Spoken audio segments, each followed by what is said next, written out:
시청자 여러분 안녕하십니까. 이슈토크 팡입니다. 6.3 지방선거가 이제 막바지로 향하고 있습니다. KCTV 제주방송과 삼다일보, 한라일보, 헤드라인 제주 언론사사가 선거를 앞두고 마지막 여론조사를 실시했습니다. 공직선거법상 선거일 6일 전부터는 새로운 여론조사 결과 공표가 제한되는 만큼 사실상 이번이 선거 전 마지막 민심의 흐름이라고 볼 수 있겠습니다. 이번 조사에서는 제주도지사와 교육감, 서귀포 국회의원 보궐선거는 물론 주요 현안에 대한 도민들의 인식도 함께 담겼습니다.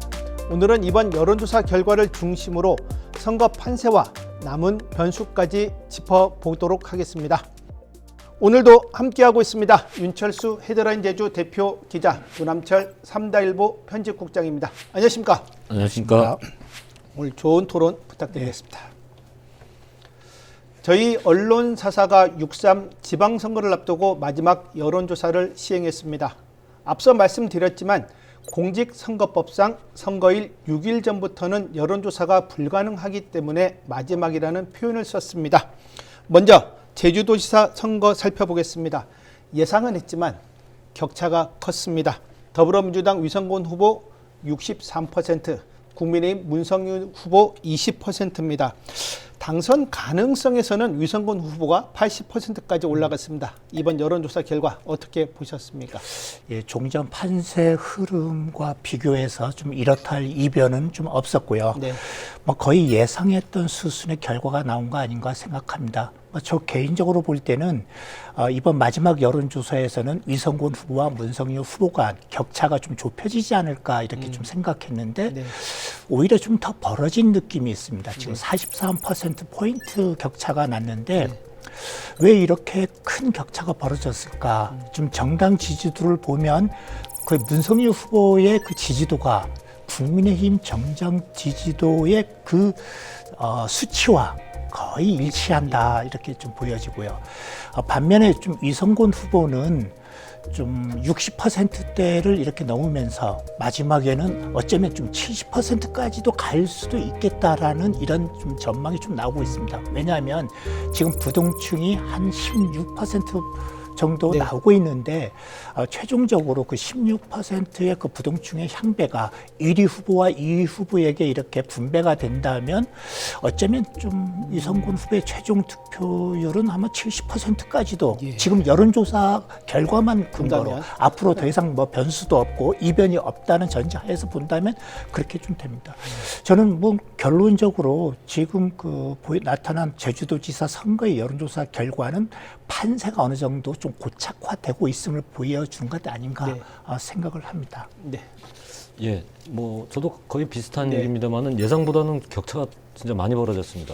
특히 제주도에서의 민주당 지지율이 56%, 예. 국민의힘이 20%인데 위성곤 후보의 지지율이 정당 지지율을 넘어섰다라는 예. 거는 저희들 여론조사에 보면 대통령 지지도가 76% 정도 나와 있고 이런 부분들을 했을 때는 그 동조화 현상이 나타나고 있다. 그러니 그 제주 지역 내 여당과 정권에 대한 신뢰가 후보 지지율로 올라가면서 중도층까지 흡수해버리면서 정당 지지율을 훨씬 넘어선 지지도를 보이고 있다라는 데서 이제 재미있게 봤고 또 하나 이제 관심 있게 보는 게 세부 데이터에서 보면 40대와 50대에서 위성곤 후보에 대한 지지가 높게 나타나고 있다. 그런데 국민의힘의 문성유 후보가 고민해야 될 부분은 70대, 그러니까 저희들이 말하는 전통적인 보수층에서도 그렇게 46%로 위성곤 후보와 동률을 이루고 있다는 점에서 전통적인 보수층의 결집력을 끌어내지 못하고 있다라는 점에서는 그게 이렇게 격차가 벌어지게 된 이제 원인이 아닌가라고 생각을 하고 저는 한 가지 변수로는 이제 젊은 층 18세에서 29세 이하 청년층에서 위성곤 후보 지지율이 49%로 평균보다 조금 낮습니다. 그리고 이들이 20대들이 60% 정도가 지지 후보를 바꿀 수 있다고 저희들한테 답을 했기 때문에 이 청년층의 표심이 남은 기간 어디로 갈 것이냐에 따라서 격차가 좀 좁혀질 수도 있고 아니면 더 벌어질 수도 있다. 이런 부분에서 문성유 후보는 반전의 기회를 어디서 잡아낼 것이냐. 그럼 반전의 기회를 어디서 잡아낼 것이냐.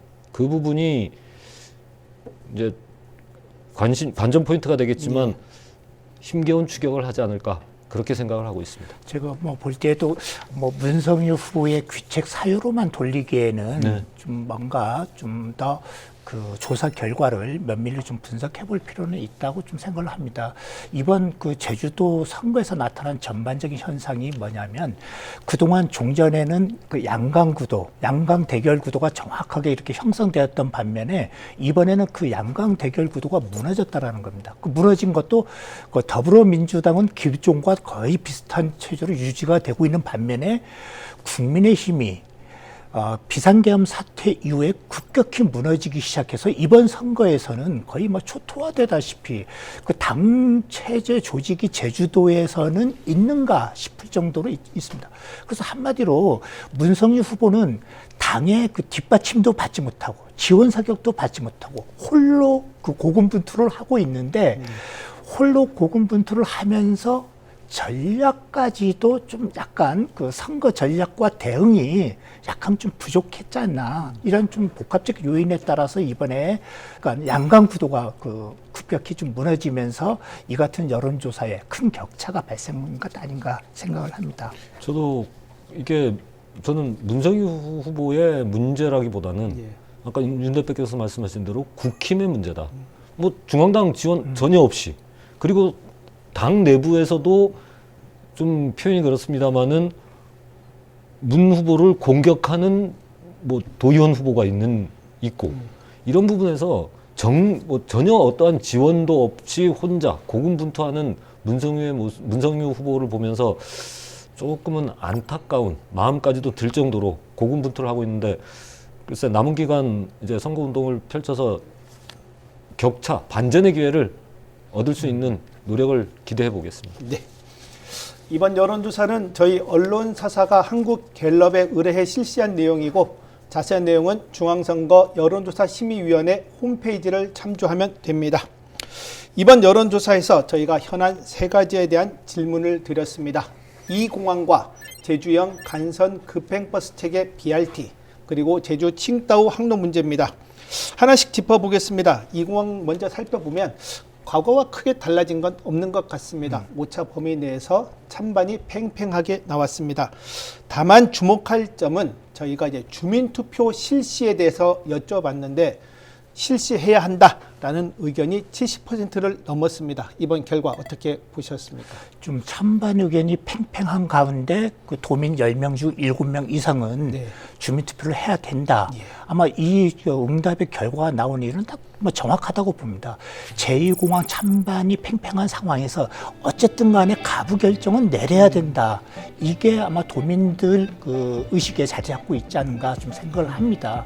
이 문제를 계속 끌고 갈 수는 없다. 네. 좀 찬반이 팽팽한 상태로 그대로 놔두기도 그렇고 이걸 어쨌든 간에 결론을 내려야 되는데 그 방법, 대안으로서 주민투표에 대한 공감이 확산된 것 아닌가 생각을 합니다. 저는 이번 그 여론조사 결과를 이렇게 놓고 보면서 약간 좀 특이해 봤던 거는 지역별로 민심이 다르게 나타나고 예. 있다. 서귀포시 지역은 제2공항에 대해서 찬성 의견이 월등히 이렇게 높게 나타나고 있고요. 그다음에 제주시 갑 지역, 그 제주시를 기준으로 놓고 보면 서부 지역인데 서부 지역에서는 제2공항에 대한 반대 의견이 또 우세하게 나타나고 있습니다. 좀 서귀포시 민심과는 굉장히 좀 상반된 분위기고요. 또 반면에 또 제주시 울 선거구 동부 지역인데 동부 지역은 찬반이 또 팽팽하게 나타납니다. 그래서 이렇게 본다면 서귀포시의 민심, 제주시 갑 지역의 민심, 제주시 울 지역의 민심이 약간씩 온도차가 나타나고 있다. 이렇게 좀 볼 수 있고요. 또 하나 보면 정당별 제2공항에 대한 좀 지지가 예. 어떻게 나타나고 있는가. 민주당 지지 응답층에서는 더불어민주당에서는 반대 의견이 굉장히 월등히 높게 나타날 것으로 이렇게 예상했는데 막상 여론조사를 해보니까 찬성이 40%, 반대가 52%, 찬반이 반대가 좀 높긴 했습니다만 아주 압도적이진 않았다. 이렇게 좀 보고요. 국힘에서도 마찬가지 찬성이 압도적으로 높을 거로 생각했는데 한 59% 찬성이 나왔고요. 반대가 33% 이렇게 나온 게 특징입니다. 반면에 그 여론조사에 대해서는 좀 후보자 생각과 그다음 지지층의 생각이 일치하는가 이렇게 놓고 봤을 때 약간 불일치가 보였다. 왜냐하면 더불어민주당 지지층에서도 주민투표를 해야 된다는 의견이 거의 70%가 이렇게 상회했는데 막상 후보들 입장은 좀 생각이 좀 달랐다.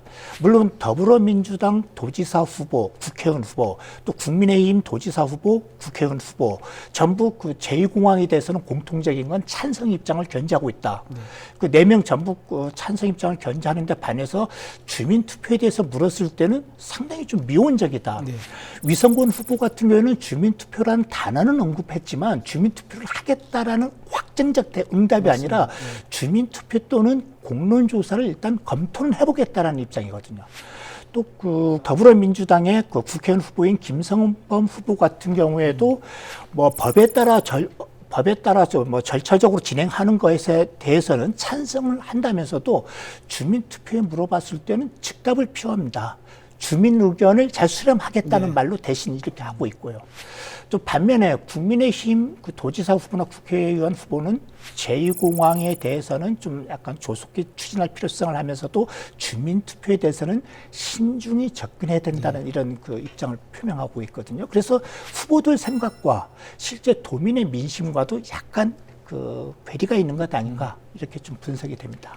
예, 11년 동안 이어져 온 제2공항이 지금도 정체 상태라는 것은 지금 이번 저희 여론조사에서 찬반이 팽팽하게 나타났다라는 데서 나타났지만 문제는 이게 도민사회의 깊은 상처가 된 이 부분을 빨리 해결해야 된다. 그 방식으로 주민투표를 70% 이상 넘는 유권자들이 원하고 있다라는 거는 결정권의 주체성을 도민들이 갖겠다.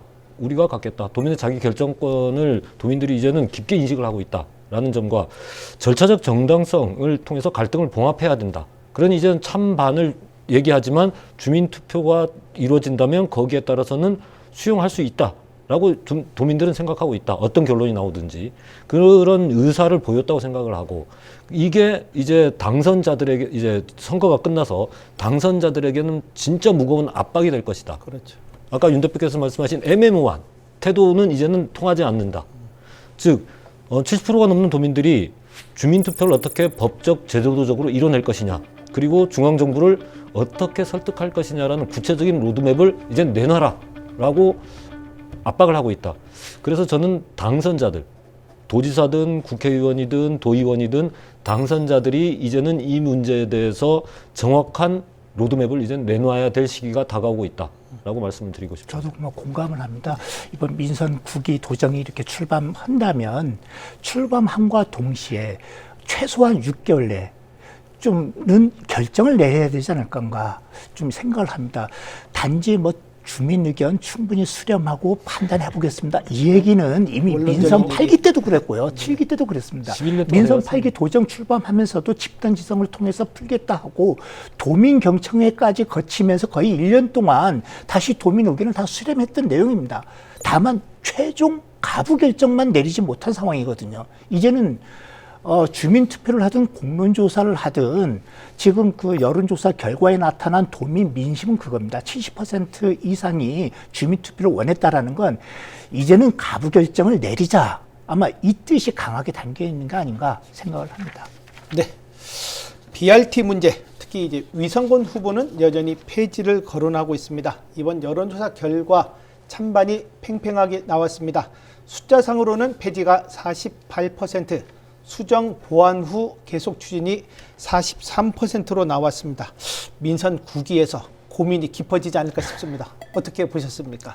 좀 이 문제도 도민의 민심이 어디에 있는지를 후보자들이 좀 잘 읽을 필요가 있겠다. 네. 특히 앞으로 선거가 끝나면 선거 전에서는 좀 전략적 대응 차원에서 공세적 입장을 취할 수도 있고 좀 그럴 수도 있습니다만 좀 한번 냉철히 좀 생각해 볼 필요가 있지 않나 생각을 합니다. 일단 제주행 BRT 관련해서 저는 좀 이번 여론조사 결과를 보면서 좀 느낀 점은 뭐냐면 더불어민주당 후보 경선 때부터 BRT 문제만 나오면 딱 답은 그거였습니다. 실패한 정책이다라고 아예 딱 낙인을 찍고 시작을 합니다. 논쟁을. 그래서 우영훈 도정에 대한 공격을 위해서 뭐 그럴 수는 있다고 보는데 이게 도민 민심인가 할 때는 좀 그렇지도 않다는 생각이 좀 듭니다.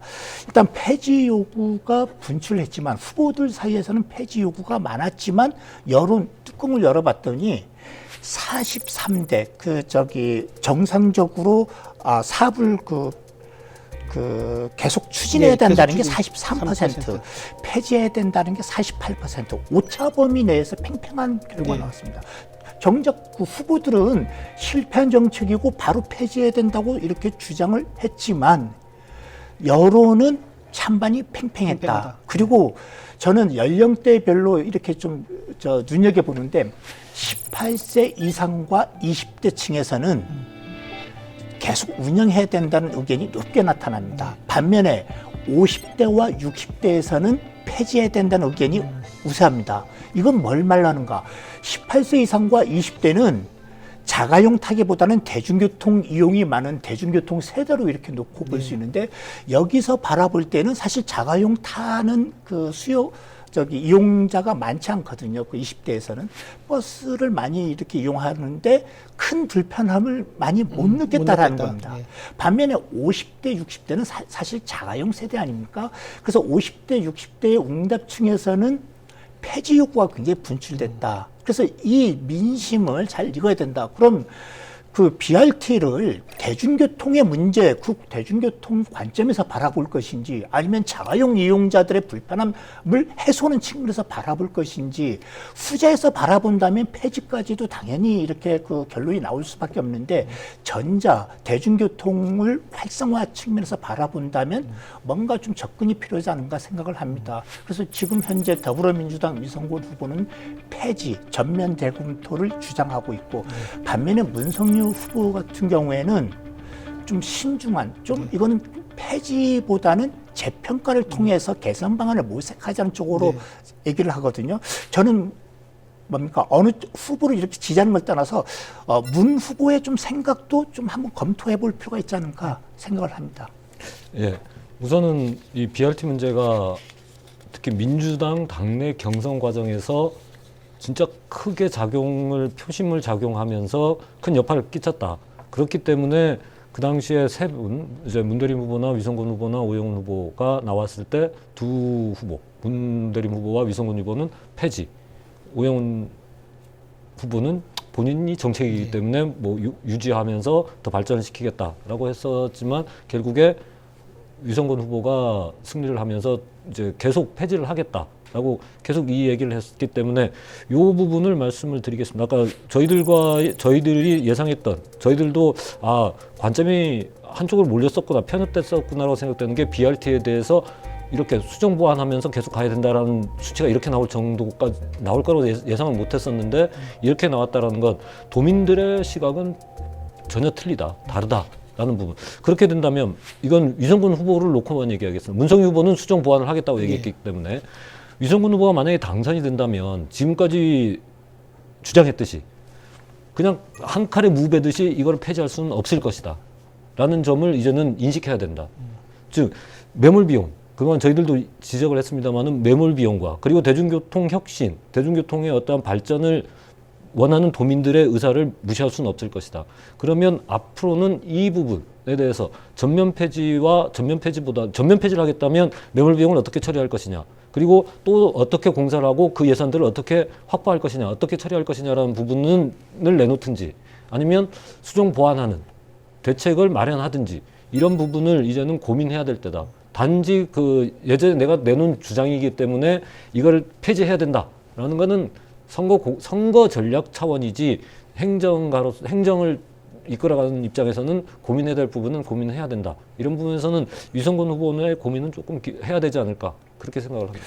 최종 BRT 체계에 대해서는 그 도입 취지가 일단 그 타당성을 인정받아서 추진하는 것이기 때문에 다만 지금 약간 도민사회의 부정적 인식은 서광로 BRT 구간에서 양문형 버스 전용 섬식 정류장이 설치됨으로 인해서 논란이 더 커진 거거든요. 그래서 막대한 예산을 투입해서 섬식 정류장까지 이렇게 지었음에도 오히려 불편이 더 가중된다.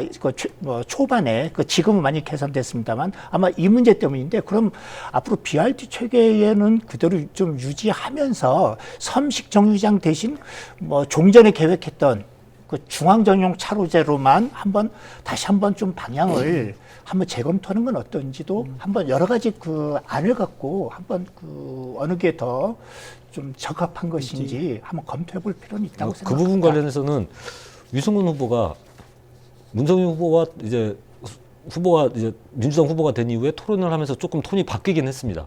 BRT를 전면 부정하는 게 아니라 섬식 정류장에 대해서는 폐지를 하겠다라고 얘기를 했는데 아까 윤 대표께서 말씀하신 대로 섬식 정류장도 지금 이제 지어져 버렸기 때문에 그 매몰 비용이 발생한 부분에 대해서 어떻게 할 것이냐를 고민을 해서 이제 가야 되는 부분인데 이런 부분에 대해서는 위성군 후보가 지금 남은 기간에라도 조금 명확하게 BRT와 섬식 정류장을 분리해서 갈 건지 아니면 전부 다 BRT 체제를 아예 전면 부정할 것인지 그런 부분도 조금 입장 표명이 필요하다. 그리고 이제는 조금 저희들 여론조사로 봤을 때 당선 가능성이 높다고 나왔기 때문에 그러면 이런 비용 문제를 어떻게 처리할 것이냐 그리고 예산을 어떻게 처리할 것이냐 이런 그런 부분도 고민해서 보여줘야 되지 않느냐 그렇게 생각을 합니다. 네. 마지막 현안 제주 칭다오 노선입니다. 중단이 43%, 계속 운영해야 한다 35%로 나왔습니다. 다만 앞서 이 공항이나 BRT의 경우 부동층이 거의 없는 반면에 이 칭다오 항로는 22%로 높게 나왔습니다. 그만큼 아직 정보 부족이라는 측면이 강하지 않나라는 또 생각도 들긴 하는데 이번 결과 어떻게 보셨습니까? 아마 그 무응답층이 이렇게 좀 높게 나온 거는 좀 이슈 난이도가 좀 높다. 난이도가 좀 있다라고 좀 합니다. 왜냐하면 그 일반 그 시민들이 느끼기에 갑자기 그 칭다오 항로하니까 좀 굉장히 좀 무겁고 또 어렵게 좀 다가오는 측면이 없잖아 있거든요. 그래서 이 부분에 대해서 아마 여론조사할 때는 좀 서두에 이 사업이 어떻게 진행되고 있다라는 걸 전제를 잘 제시는 했습니다만 그럼에도 좀 듣는 우리 시민들 입장에서는 이 이슈에 관심이 있었던 시민들은 바로 응답이 가능했는데 그렇지 않은 시민들은 이게 옳은 사업인지 그렇지 않은 사업인지 판단하기 좀 어려웠지 않나. 그래서 10명 중에 한 2명 정도는 아마 이것에 대한 답을 못 내렸지 않나 생각을 하고요. 저는 결과는 일단 현 도정에서도 좀 한번 겸허히 수용은 해야 된다고 봅니다. 지금 한 43%는 중단해야 된다. 그다음에 35%는 계속 수정 보완하면서 운영을 해야 된다라고 이렇게 답을 했는데 물론 그 중단해야 된다는 의견이 압도적이었지는 않습니다. 한 10% 포인트 정도, 8%포인트 이렇게 난 거거든요. 그래서 큰 차이는 나지는 않았습니다만 어쨌든 간에 중단해야 된다는 의견이 우세했기 때문에 이걸 좀 바라봐야 된다. 저는 여기서도 좀 후보의 생각과 그 정당 지지층의 생각이 일치하지 않은 문제가 나옵니다. 자, 후보의 생각은 역시 위성군 후보도 민선 8기 도정에서 실패한 정책 중 하나로 칭다오 항로를 꼽았거든요. 그래서 이걸 전면 재검토 내지 폐지를 하겠다고 주장을 했는데 민주당 지지층의 생각은 또 다릅니다. 계속 운영해야 한다라는 의견이 더 우세하게 좀 나왔고요. 반대로 국민의힘에서가 후보의 생각은 좀 재평가를 통해서 이걸 개선해 나가야 된다라고 문성희 후보가 그렇게 얘기를 했는데 정작 국민의힘 지지층에서는 중단해야 된다라는 이런 결론을 합니다. 그래서 이 부분 지지층과 후보의 생각이 불일치하는 부분 앞으로 새로운 도정이 출범하면 아마 당선자께서 다시 한번 좀 민심을 잘 들여다보고 또 이 부분에 대해서 어떻게 좀 잘 이렇게 매듭 지을 것인지 한번 고민해야 될 부분 아닌가 생각합니다. 예, 아까 앵커께서 정보 부족이라고 말씀하셨는데 정확히 짚었다고 생각합니다. 정보의 공백 상태였다. 왜냐하면 제2공항은 11년, 그리고 BRT는 매일 접하거든요. 그러니 이 도민들의 의견이 명확합니다. 그래서 거의 부동층이 없는데 이 칭다오 항로는 뉴스를 보는 분들도 그냥 그러려니 하지 뭐가 문제가 아니다. 손실 보전액이 3년간 최대 200억이다. 그리고 중앙 투자 심사를 누락했다. 이런 거는 진짜 전문가, 이 취재를 하는 기자, 뭐 학자 관련 업계가 아니면 전혀 관심이 없는 상태에서 이게 선거 국면에 들어오면서 등장을 했기 때문에 22%의 부동층이 저게 무슨 소리냐라고 했을 수도 있는데, 하지만 그럼에도 불구하고 43%가 중단해야 된다라는 건, 그러니까 답변이 나왔다라는 건 도민의 혈세가 낭비되고 있다. 재정 건전성이 지금 불안한데 이게 혈세를 3년간 300억을 200억을 줘야 된다라는 부분에서는 분명히 그 우려감이 반영된 것이다.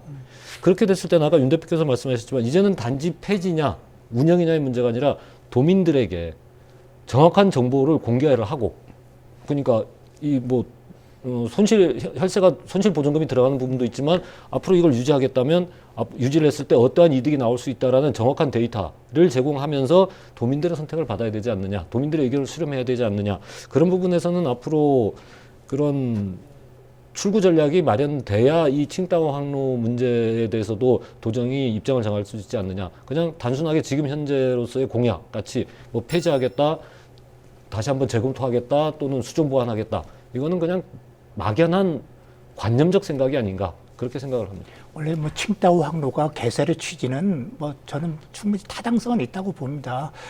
칭다오 항로를 개설함으로써 우리 제주의 그 수출 그 상품들이 좀 빨리 그 신속하게 그 도착지로 이렇게 이동하는 문제, 그다음에 여러 가지 우리가 지역 수출 활성화를 위해서는 뭔가 좀 자체적인 화물선 운항 그 항로가 개설돼야 된다. 여기까지는 정말 다 공감하는 거 아니었습니까? 다만 물동량 확보 대책이 충분히 저기 마련된 속에서 추진했어야 되는데, 경제성 검토와 물동량 확보 대책 이 두 가지가 아직 준비가 덜 된 상황에서 개설만 지나치게 서둘렀다. 그래서 발생한 문제다. 그럼 어떻게 문제를 해결할 것인가? 이 문제가 이미 왜 문제가 발생했는지는 이미 딱 전부 알고 있는 것 아닙니까? 그럼 물동량 확보 대책의 문제, 또 어떻게 좀 경제성을 맞출 것인가, 손실을 최소화하면서 이것에 대한 그 고민, 검토가 다시 필요한 시점 아닌가 좀 생각을 합니다. 저는 그 부분에 대해서는 죄송합니다. 위 후보와 문 후보가 내가 내건 게 아니기 때문에 내 거 아니다, 그래서 별 관심이 없지 않느냐라는 생각을 하고 있습니다. 네.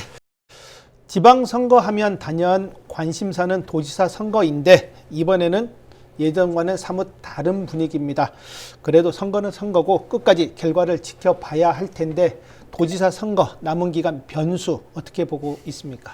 우리가 뭐 언론에서 뭐 변수를 이렇게 얘기할 때마다 늘상 뭐 단골 메뉴가 부동층의 향방이다 이렇게 하는데, 이번에는 그 두 후보 간 격차가 1위와 2위 후보가 40%포인트 이상 이렇게 격차가 벌어진 상황 아닙니까? 네. 지금 부동층이 16%입니다. 그 다음에 3위 후보의 그 예를 들어서 뭐 사표 심리가 작용한다 하더라도 네. 3위 후보의 득표 지금 지지율이 한 2%밖에 안 되거든요. 부동층과 3위 후보의 득표를 다 합쳐봐도 20%가 안 됩니다. 그럼 부동층의 물 앞으로 전부 흡수한다 하더라도 판세를 뒤집기는 굉장히 어려운 상황이다라고 이렇게 좀 볼 수가 있습니다. 그래서 지금 그 남은 기간에 변수하면 정말 그 2위 후보가 막판에 그럼 역전시킬 수 있는 그런 방법은 뭐냐 했을 때, 부동층 3위 후보 그 표까지 전부 흡수하고 플러스 큰 한 방이 필요하다. 판세를 흔들 수 있는 큰 한 방이 있어야 되는데, 그래야 좀 뭔가 희망을 갖고 마지막 승부를 펼칠 수 있습니다. 그래서 뭐 그 1위 후보 입장에서 볼 때는 아주 뭐 대형 악재가 터진다든지 좀 대형 이슈가 터진다든지 이게 있지 않은 한은 판세가 그대로 고착화될 가능성이 굉장히 높다라고 좀 봅니다. 그래서 변수가 좀 필요한 상황이지만 그 보통의 변수가 아니다. 대형 변수가 필요한 상황이고요.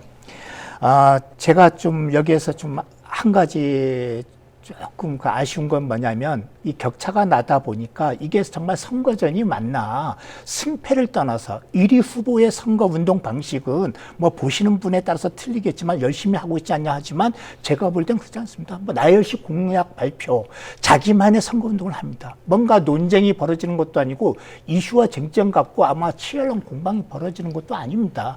그래서 제가 볼 때는 어쩌면 1위 후보 입장에서는 좀 자기 목표 달성, 승패는 이미 다 결정난 것이고 내가 몇 퍼센트의 득표율로 당선될 것인가 이 목표를 갖고 자기만의 챌린지를 하는 듯한 느낌을 갖는다. 이게 좀 많이 아쉽습니다. 네. 선거를 하시는 출마 후보들을 보면 그 욕심이 있더라고요. 전국 최고의 득표율로 당선을 하고 싶다. 지금 이성근 후보는 그 생각을 하고 있는 게 아니냐. 그런데 저는 반대로 아닐 수도 있다. 그게 문제가 될 수도 있다. 왜냐하면 지금 이렇게 격차가 벌어진 상황이 왔다면 투표율에 문제가 생길 수가 있다. 그러니까 이제 지지층들은 내가 안 가도 되겠지. 이성근 후보 측. 그리고 문성유 후보 측은 이게 좀 패배를 전제로 해서 하는 얘기를 해서 죄송하지만 내가 가도 질 건데 안 가겠지. 그러면 제주도 전체 투표율이 떨어져 버릴 수 있다. 그러면 과연 그게 민심에 제대로 된 반영이겠느냐. 지난번에 우리가 토론할 때 비례대표 문제를 이제 무투표 당선에 대한 민심 왜곡 현상을 얘기했는데 이번 투표에서도 이런 투표율, 그러니까 승패를 떠나서 이런 투표율이 전국 최저로 떨어지면서 오히려 민심의 왜곡 현상이 나타날 수도 있다. 그 부분이 저는 오히려 우려되는 부분이라고 말씀드리고 싶습니다. 동의합니다. 네. 다음은 도지사 선거보다 더 결과에 관심을 모으고 있는 제주도 교육감 선거입니다. 선거 초반 김광수 후보가 앞서가고 고이숙 후보가 쫓아가는 양상이었습니다만 이번 여론조사 결과 오차 범위 안으로 들어왔습니다. 이번 지방선거의 최대 관심사로 떠오르고 있습니다. 이번 여론조사 결과 어떻게 보셨습니까? 예, 뭐 선거를 코앞에 두고 예측 불허의 그 초박빙 상황이 일단 형성이 됐다라고 이렇게 좀 봅니다. 그동안 줄곧 김광수 후보가 1위를 유지하면서 우세의 흐름을 이렇게 좀 이어왔지 않습니까? 여론조사가 처음 시작될 때부터 연초부터 지금까지 한 번도 그 1위 자리를 빼앗긴 적이 없었는데 이번 5월 들어서 선거판이 급격히 요동치고 있다. 그러면서 좀 고이숙 후보가 맹렬히 이렇게 좀 추격하고 결국은 골든 크로스 수준의 박빙 구도를 만들었다라고 이렇게 봅니다. 그럼 선거는 이제부터 바로 시작이 되는 건데 저는 이번 여론조사 결과에 나타난 여러 가지 그 응답자의 그 특성 이렇게 좀 살펴봤더니 좀 18세 이상과 20대층, 그 다음에 70세 이상에서는 김광수 후보를 이렇게 지지하더라. 김광수 후보가 좀 장년층에 속하지만 또 18세 이상과 20대층에서가 지지율이 좀 높다라고 하는 게 좀 눈길을 끌었고요. 고이숙 후보는 40대와 50대에서 우세를 보이고 있다라고 봅니다. 그 다음에 좀 저는 뭐 특이하게 봤던 게 지지 정당별로 보니까 더불어민주당 그 응답자, 더불어민주당을 지지한다는 응답자에서 그동안 고이숙 후보가 민주당과 거의 색깔을 같이 하면서 굉장히 민주당 지지층의 표를 흡수하려고 굉장히 노력했거든요. 근데 종전 여론조사까지는 확실한 이렇게 좀 반응이 없었어요. 고이숙 후보에 대한. 근데 이번 조사 결과를 봤더니 더불어민주당 지지층에서는 확실히 고이숙 후보로 이렇게 그 지지 의사를 이렇게 표명한 게 이렇게 좀 나타났고 국민의힘 그 지지층에서는 김광수 후보가 우세를 좀 보였습니다. 그 다음에 정치 그 이념, 그 성향별로 이렇게 볼 때에도 종전까지는 진보 진영 진보 성향이라고 이렇게 답하는 응답자층에서 확실하게 고이숙 후보에 대한 지지도가 높게 나타나지는 않았거든요. 근데 이번 여론조사 결과 봤더니 진보 성향이라고 답한 응답자에서는 고이숙 후보에 대한 지지율이 높았고요. 반면에 보수 성향이라고 답한 응답자에서는 김광수 후보가 높은 점이 차이점이었다. 그럼 남은 거는 중도인데 중도를 봤더니 고이숙 후보가 35%, 그다음 김광수 후보가 36%, 단 1%포인트입니다. 그래서 앞으로 저는 이제 남은 기간 정말 중도 표심 누가 더 많이 흡수하는가, 그다음에 부동층이 아직도 많이 남았다. 한 20% 정도 남았는데 이 표심을 누가 더 많이 확보를 할 것인가에 따라서 승부가 달라질 수 있지 않을까 생각을 합니다. 처음에는 저희들 표현으로 원사이드 하지 않느냐 했던 교육감 선거가 이번 선거의 최대 관심사가 됐습니다. 그 부분에서 봤을 때 과연 김광수 후보가 어떻게 선거운동을 했길래 이런 문제가 발생했느냐 라는 점은 그 캠프에서 고민을 해봐야겠죠. 아까 교육감선거는 정당 공천이 없기 때문에 정치적 중립성을 내세워서 얘기를 하지만 고희숙 후보는 저가 직접 본 것도 있는데 아유 파란색 그러니까 민주당 후보들의 그 유세를 엄청 다니시는 모습을 봤는데 그런 부분들이 이제는 많이 작용을 했다. 아까 윤 대표께서 분석해 주신 대로 그런 쏠림 현상이 나타나기 시작했다. 즉 진영 대결이 이루어지고 있다라는 부분. 그런데 그 진영 대결에서 김광수 후보는 보수라고 저희들이 평가를 하는데 과연 보수층의 지지를 얻고 있느냐라는 부분에서는 조금 회의적인 박스권에 갇혀버렸다라는 부분이 이제 눈에 띄었고 그리고 가장 눈에 띄는 거는 역시 아까 윤 대표께서 말씀하신 부동층입니다. 부동층이 아직도 20%에 달하고 있다는 부분에서는 이 부동층이 과연 어떻게 움직이느냐에 따라서 진짜 선거의 결과를 좌지우지할 수 있다라는 부분에서 부동층을 흡수하는 노력들을 해야 될 것 같고 또 하나는 송문석 후보한테는 죄송하지만 9% 송문석 후보는 많이 올라왔습니다. 9%로.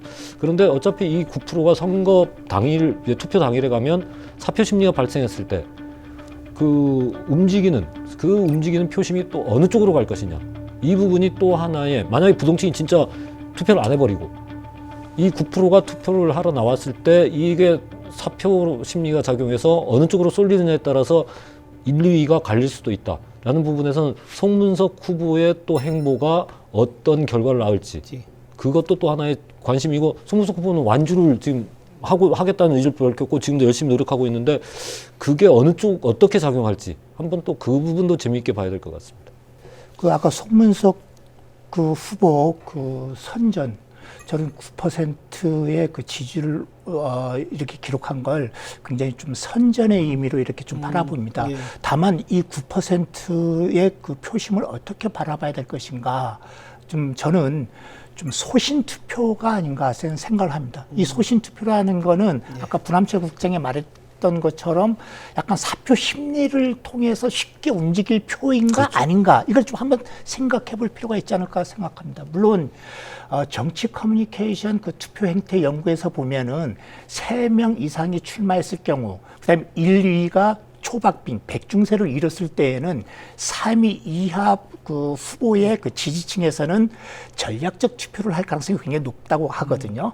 그래서 사표 심리를 방지하기 위해서 1위 후보 또는 2위 후보에게 이렇게 투표를 할 가능성이 굉장히 높다고 하는데 그럼 이번 3위 후보가 송문석 후보의 9%인데 지금 고희숙 후보나 김광수 후보가 전부 아마 송문석 후보의 9% 임의를 지금 어떻게 분석해야 될지 아마 이건 굉장히 좀 신중해야 할 겁니다. 종전에는 송문석 후보는 그 진보 진영, 범진보 진영으로 해서 고희숙 후보와 단일화 대상으로 이렇게 논의를 했었거든요. 근데 이번에 9%는 그럼 진보 진영의 표심이냐 이렇게 바라볼 것이냐는데 저는 그럴 가능성은 뭐고 진영을 떠나서 송문석 후보를 지지하는 소신 투표 계층일 가능성이 높다. 그렇다면 이 9%가 고희숙 후보의 그 표심을 가져온 것인지 김광수 후보의 표심 가져온 것인지는 그건 딱히 그 구분해서 설명하기 좀 어려울 것이다. 이렇게 좀 볼 수 있습니다. 저는 아까 그 사표 심리를 얘기했지만 제가 볼 때는 송문석 후보의 이 9%는 더 확장될 수도 있다라고 봅니다. 솔직히. 왜냐하면 지금 김광수 후보와 고희숙 후보가 교육의 백년대계, 도덕성을 중요시하는 교육감 선거를 놓고 지금 뭐 온갖 특혜 의혹과 뭐 치열한 논란에다가 뭐 치열한 난타전을 벌이고 있는데 그런 데 대한 염증을 낸 지지자들이 이쪽으로 흘러가고 있다. 그랬을 때는 오히려 저는 이 9%가 두 자릿수로 올라갈 수도 있다. 좀 돈 얘기해서 그렇지만 선거비용 보전까지도 갈 수도 있다. 그런 갈 수 있는 득표를 할 수도 있다. 그런 부분에서는 김광수 후보와 고희숙 후보가 남은 선거 기간 동안 이 아까 말했던 20%의 부동층과 송문석 후보로 흘러가는 이 표심, 자기들께 더 빠질 수도 있거든요. 그걸 어떻게 지켜내느냐, 또 그걸 어떻게 또 흡수해내느냐, 그런 부분에 대해서는 지금의 선거 운동 방식에 대해서 그 과정에 대해서 조금 반성도 하고 조금 고민을 해야 되지 않을까. 그래야 승리를 할 수 있다라고 저는 말씀드리고 싶습니다. 네, 서귀포 국회의원 살펴보겠습니다. 저희 언론사사가 두 후보를 상대로 한 첫 토론회에서 고등학교 선후배 사이지만 한치 양보 없는 모습을 보이기도 했습니다. 저희가 이번 지방선거와 별도로 유권자 500명을 대상으로 한 서귀포 여론조사에서 민주당은 셌습니다. 이번 여론조사 결과 어떻게 보셨습니까? 뭐 저는 이번 조사 결과에서 나타난 그 표심이 더불어민주당의 정당에 대한 이런 그 정당 프리미엄이 크게 작용한 것인가 아니면 후보의 경쟁력인가 이걸 좀 한번 다시 한번 좀 생각해 보게 하는데 일단 김성범 후보가 그 고기철 후보를 좀 격차를 약간 벌리면서 이렇게 우세한 걸로 이렇게 결론은 나왔습니다. 좀 특이한 점은 뭐 고기철 후보도 뭐 출마 선언을 한 거는 물론 5월 초입니다만 두 후보 다 급박하게 그 출마를 결심한 건 사실이지만 고기철 후보는 원래 지역에서 총선에 이미 출마했던 경험이 있는 후보고요. 김성범 후보는 이번에 정말 처음에 정치 신인인데 5월 6일 날 예비 후보 등록하고 그다음에 선거 전에 이렇게 뛰어들었는데 일주일 만에 여론조사했더니 거의 뭐 격차를 벌리면서 이기는 조사 결과가 나왔고 또 이번에 마지막 조사에서도 격차를 벌리면서 이렇게 이기는 것으로 나왔다. 불과 한 20일 사이에 아주 일어난 일들입니다. 예. 그래서 이번 그 결과를 어떻게 바라봐야 될 것인가? 저는 개인 경쟁력이라기보다는 정당 프리미엄이 많이 반영된 결과 아닌가 생각이 들고요. 이렇게 좀 정당 투표 경향으로 이번 선거가 보궐선거가 좀 그렇게 앞으로 실제 투표까지 연결될 가능성이 좀 커졌다 이렇게 보고 있습니다. 네. 여기도 결국엔 20%의 부동층이 왜 존재하느냐에 대한 고민들을 후보들이 해야 되지 않을까. 승패를 떠나서 본인들이 과연 준비를 했었느냐. 지금 본인들이 내세우는 정책이 과연 고민해서 나온 정책이었느냐. 아니면 그냥 되풀이되는 정책이냐. 그냥 늘상 보여주는 누구든지 얘기할 수 있는 정책을 내세우고 있느냐에 대한 고민을 하지 않은 상태에서 나와서 그냥 대통령의 국정 운영에 대한 긍정적 평가, 정당 지지도 등이 반영된 지금 결과이다라고 보이는데 그 유권자의 75%가 반드시 투표를 하겠다라는 의향을 보인 만큼 이제 뭐 지지율이 높은 김성범 후보는 자기 거를 지키려고 할 거고 이제 고기철 후보는 홍보 자체도 역전의 기회를 역전을 노린다라고 이제 홍보를 하고 있듯이 역전을 노리겠지만 그 어떠한 정책으로 진짜 유권자들의 마음을 끌어올 것이냐라는 부분은 그 부분이 준비가 안 된 상태에서는 이 형태가 고착화되지 않을 것이냐. 더 치고 나갈 거면 좀 더 유권자들에게 다가갈 수 있는 정책을 마련해 줘야 된다. 그리고 고기철 후보는 진짜 역전을 하고 싶으면 윤 대표께서 아까 말씀하셨듯이 진짜 한 방을 가져와서 이 역전을 그래서 부동층을 끌어들이고 다른 이제 후보의 표를 끌고 들어오는 그런 정책을 그런 선거 운동을 해야 되지 않을까 그렇게 생각을 합니다. 일단 뭐 선거라는 게 정당 공천을 받아서 이렇게 출마하는 경우에는 개인의 경쟁력도 있지만 정당의 뒷받침이 있어야 되거든요. 그래 아까 뭐 서두에도 말씀드렸지만 정당의 균형이 깨져버렸다. 정당의 균형이 무너지니까 바로 그 뭐 더불어민주당의 거의 독주 체제가 이렇게 강화되는 반면에 국민의힘 간판을 달고는 정말 무기력한 싸움을 할 수밖에 없는 이 현실적 문제. 그 점에서 그렇기 때문에 일단 뭐 개인의 그 역량, 개인의 조직력만 갖고 이렇게 싸워야 되는 이런 선거 구도의 선거판의 그 현실 속에서 아마 이런 조사 결과 그 표심의 흐름이 나타나는 것 아닌가 생각을 합니다. 그래도 저는 재미있는 게 정당 지지도를 후보가 못 넘어서고 있다라는 부분은 분명히 표심은 움직일 수 있는 부분은 있다. 고기철 후보가 과연 그거를 찾아낼 수 있느냐 없느냐라는 부분은 조금 재밌게 봐야 될 부분이 아닌가 생각을 합니다. 이번 선거의 특징 중 하나가 제주도의원 비례대표가 현재 8명에서 13명으로 늘어난다는 점입니다. 그래서 저희가 정당 지지도와는 별도로 도의원 비례대표 선거에 따른 질문을 드렸습니다. 단연 더불어민주당이 가장 높게 나오기는 했습니다만 의미 있는 결과 있다고 보시는지요? 예, 물론 정당 지지도를 조사해봤더니 더불어민주당과 국민의힘 이 두 정당이 그 5% 제가 5%를 말하는 거는 비례대표 의원 그 의석 할당을 받을 수 있는 그 요건, 네. 그 5% 이상의 득표를 얻어야 되는데, 그럼 이 요건에 부합하는 정당이 몇 개냐 이렇게 봤더니 정당 지지도 조사에서는 두 개 정당밖에 안 나옵니다. 더불어민주당과 국민의힘. 반면에 비례대표 의원 선거를 위한 그 정당 투표, 정당 투표를 이렇게 물었더니 세 개 정당, 그 조국혁신당이 5%를 넘어서면서 그 당선 가능권에 이렇게 진입했다는 게 눈길을 끕니다. 좀 이 점을 본다면 단순 정당 지지도를 물었을 때와 비례대표 그 정당 투표를 물었을 때 왜 이렇게 조사 결과가 차이가 있는가?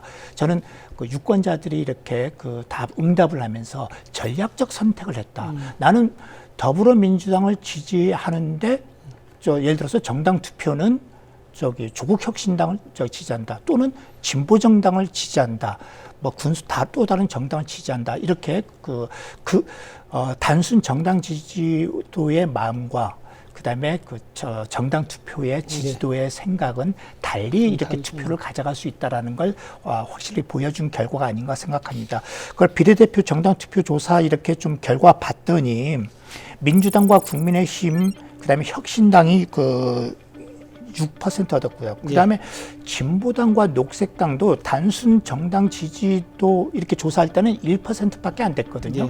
그런데 정당 투표로 이렇게 물었더니 각각 3%의 지지율을 이렇게 얻었습니다. 굉장히 좀 약간 상승하는 이렇게 분위기입니다. 일단 뭐 이번 그 조사 결과를 놓고 그럼 의석할당, 비례대표 의석할당 어떻게 될 것이냐 이렇게 봤더니 더불어민주당이 가장 높은 지지를 얻으면서 아마 3분의 2 초과 이 제한이 없었다면 거의 뭐 8, 90% 이렇게 얻었겠지만 3분의 2 초과 제한이 있기 때문에 8석까지 당선이 가능할 것으로 예측이 되고요. 그다음 국민의힘은 4석 을 확보할 가능성이 좀 높다고 보여집니다. 여기에 조국혁신당이 1석을 가져갈 가능성이 있다라고 생각합니다.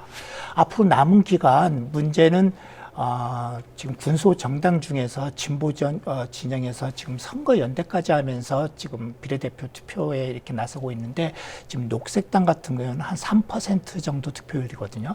최소한 앞으로 2%포인트 정도 더 올려야 의석할당 가능성이 있고요. 그 다음에 독자적 그 선거장에 나서고 있는 진보당 같은 경우에도 지금 3%인데 여기도 고민이 최소 2%에서 3%는 더 이렇게 해야 된다. 그래야 좀 단 한 석이라도 이렇게 배분 가능성이 있다.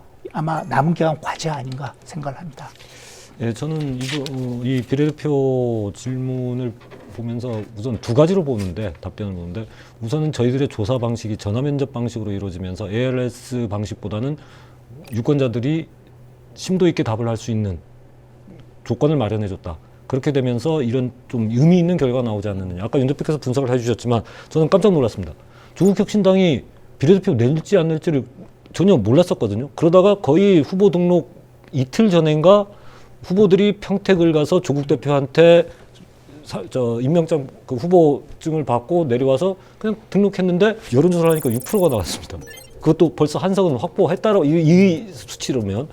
그리고 진보당, 녹색당도 아까 윤 대표께서 말씀하셨지만 정당 지지도와 비례대표가 차이가 났다. 특히 3%씩을 갖고 있다, 확보하고 있다는 점은 그만큼 교차 투표가 이루어질 수 있다. 특히 비례대표의 의미를 거대 정당들은 자기들 독식하겠다고 생각을 했겠지만 유권자들은 비례대표의 의미가 무엇인지를 확실하게 인식을 하고 있다. 그게 이제 남은 기간을 거치면서 선거 결과에서 의외의 결과가 나올 수도 있다. 오히려 군소 정당들이 우리가 우려했던 바와는 다르게 진출할 수 있는 교두보를 갖게 되지 않을까, 그렇게 생각을 하고 있습니다. 그래서 이번에는 민주당이 오히려 이 비례표심을 지키기보다는 오히려 조금 나이브하게, 조금 군소 정당에게 열어주는 모습을 조금 더 보여줬으면 좋겠다. 저는 그렇게 생각을 합니다. 네, 오늘 토론회 정리하도록 하겠습니다. 마무리 발언 부탁드리겠습니다. 예, 이제 사전 투표가 시작됐고 또 이제 6월 3일이면 본 투표가 되는데 이제 중요한 거는 유권자들의 자세라고 생각을 합니다. 제가 늘 좋아하는 사자성어를 쓰면 명경지수라는 단어를 쓰고 싶은데 유권자들이 바로 그 맑은 눈으로 냉철한 눈으로 이제 남은 기반이지만 후보자들의 정책을 살피고 냉정한 표심을 한번 보여줬으면 좋겠습니다. 그렇게 당부를 드리고 싶습니다. 네, 고맙습니다. 예, 이번 여론조사 공표 금지 기간 마지막 여론조사 이렇게 결과를 보면서 아마 시청자 여러분들께서도 여러 매체에서 발표된 조사 결과를 보면서 왜 조금씩 차이가 있을까 이런 생각을 하게 될 겁니다. 특히 교육감 선거에 있어서는 둘 다 오차 범위 내이긴 합니다만 오차 범위 내에서도 어느 후보가 엎치락 뒤치락하는 결과가 나왔거든요. 이런 현상을 좀 보면서 저는 이 부분 좀 언급하고 싶은데 조사 방식을 보면 약간의 그 좀 차이가 있을 수밖에 없다는 점 이해를 하실 겁니다. 저희 언론 사사가 진행한 방법은 조사원에 의한 전화 면접 조사 방식으로 이렇게 이루어졌고요. 또 다른 매체에서 한 방식을 보면은 ARS 방식도 있습니다. 둘 다 여론조사 방법론으로 흔히 쓰이는 방식이긴 하지만 신뢰성 평가에 있어서는 약간씩 다릅니다. 가장 큰 차이는 응답률의 문제인데 ARS 같은 경우에는 정치 관여도가 좀 높은 응답층, 그다음에 적극적 응답층 중심으로 이렇게 응답을 하기 때문에 응답률이 굉장히 좀 굉장히 좀 낮다. 보통 보면은 한 6%에서 7% 제주도에서 이렇게 실시되는 ARS 조사 결과로 보면 그 정도 나오는데 전화 면접 조사를 보게 되면 보통 한 15% 이상 또 많게는 한 20% 중반대까지도 이렇게 나옵니다. 그래서 이 부분에서 차이가 있는 것이기 때문에 그래서 즉 표본 구성에서 약간 차이가 있기 때문에 응답 결과도 조사 결과도 약간씩 차이가 있는 것이다. 이렇게 좀 이해해 주시면 되겠습니다. 네, 오늘 귀한 시간 감사합니다. 이번 여론조사는 선거를 앞둔 마지막 민심의 흐름이라는 점에서 후보들에게도 유권자들에게도 적지 않은 의미를 남기고 있습니다. 다만 여론조사는 어디까지나 현재의 흐름일 뿐 실제 결과는 투표함이 열려봐야 알 수 있습니다. 남은 기간 후보들의 전략과 변수 그리고 실제 투표율이 어떤 영향을 미칠지 끝까지 지켜보도록 하겠습니다. 오늘 순서 모두 마치겠습니다. 감사합니다.